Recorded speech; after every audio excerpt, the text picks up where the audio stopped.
Hi guys, my name is Chris Ray. Today we will discuss what it is like for women in the workplace and what they go through.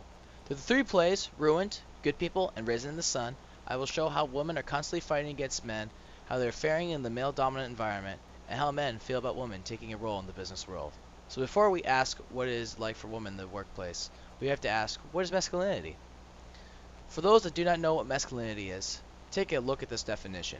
Masculinity, possession of qualities traditionally associated with men. This was created through our social norms, which is defined as norms defining appropriate behavior for every social group. Well, what does it mean? Well, it means that to be a typical man, they're suspected to be dominant, powerful, always in control, provider, strong, and rugged. Where does that leave women? Well, women are defined as being gentle, sensitive, weak, supportive, caretaker, and simple. Now, if these are the social norms in society, how does that mix in the business world? Simple. Men dominate the job market. Ask yourself, what are some of the most prominent business figures in the world? Bill Gates, Steve Jobs, Warren Buffett. I'm sure you could think of many others. In fact, according to CelebrityNetWorth.com, with the article titled Top Richest Businessmen, 43 of the list are men, while only 7 are women. Notice how this list is titled Top Richest Businessmen, not businessmen and businesswomen. Masculinity have deemed it that women are not as important as men. Digging into our first play, we'll take a look at Ruined. In short, the play is based around a brothel in a small mining town in Democratic Republic of Congo. Our main characters that we'll focus on are Mama Nadi, Commander Ansasabenga, and Sophie. These characters will all play a role with the struggle men and women face in the workplace. Mama Nadi owns her own business, and as a business owner has to ensure the customer is always right. But this does not mean that the customer will not take advantage of her. In Act 1, Scene 2, there is a male soldier that demands Sophie, one of Mama Nadi's prostitutes, to talk to him. Mama Nadi asks for payment, but all the soldier has is Colton. Mama Nadi at first refuses, but when the male soldier starts getting aggressive, Mama Nadi has to back down and accept his offer. It is worth noting that the male soldier still attempted to cheat Mama Nadi. Men struggle with power especially if they are not in control. In order for the soldier to maintain his pride of being a man, he resorted to violence to regain control. Mama Nadi did not want to start a confrontation, so she gave in and let the soldier have his way.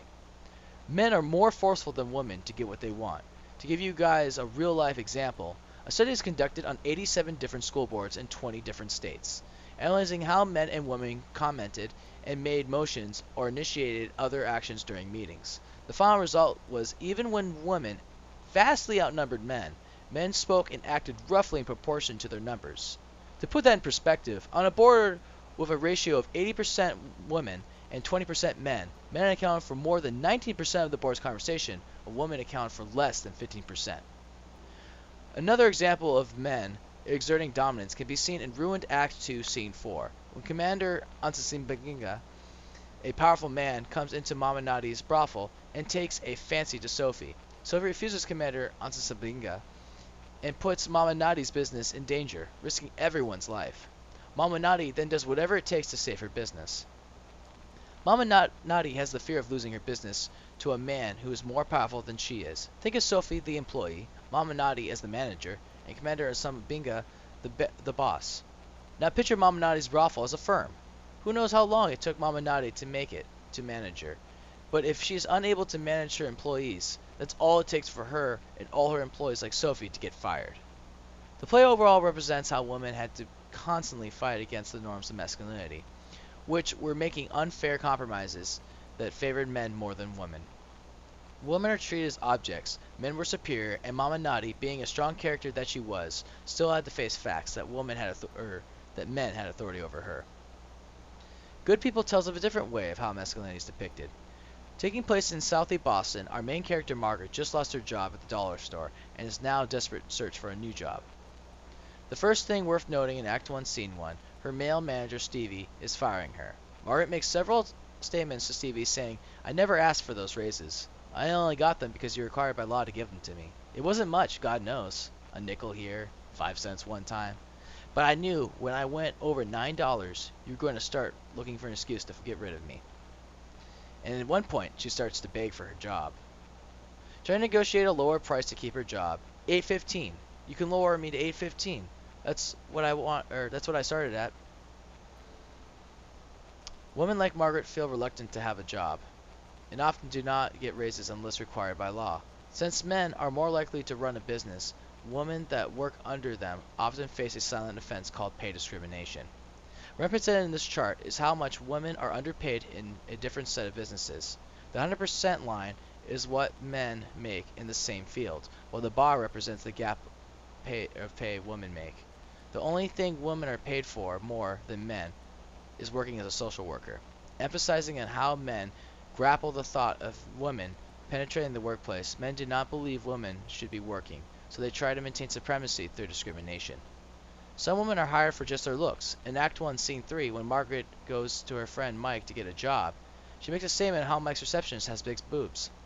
Women like Mike's receptionist are often hired for their looks and given meaningless tasks. To Mike, women are just property, objects, left to do meaningless work they cannot be bothered with. Men like Mike are not uncommon. Look at the role women have in Canada. These positions are grunt work of the operation. While working harder than the average man, these women are severely underpaid. Men like Margaret struggle to find work, and because men feel threatened, only feel secure by giving women meaningless work and lower pay. Our next and final play, A Raisin in the Sun, is set in Chicago and the young home of the Youngers. Our main characters that I will shine light upon are Walter and Benitha. These two struggle with the role women should have in the business world. Benitha is a strong, dependent woman with a goal to become a doctor. To everyone else, like Walter, believes her goal is more of a daydream, and thinks she should be a nurse or get married instead. Walter's idea of women are what a typical man thinks a woman should be: caretakers. Women in Walter's mind are only meant to support a man's ambition. In Act 1, Scene 1, Walter argues with his wife Ruth about how she never supports his dreams of starting a liquor store. Benitha has the opposite idea of women compared to Walter. She fights against the social norms, believing women should be treated equally and go for any career they want. Raisin in the Sun sums up a majority of men's opinion of women.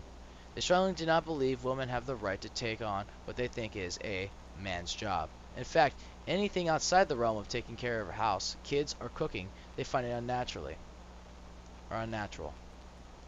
Masculinity is more prominent in the business world than ever, with dominant men at the helm of the business that control women's pay, workload, and hirings. Since women are so reluctant to get a job, they usually do not speak up for equal treatment. Maybe one day, women will be just as prominent in the business world like men.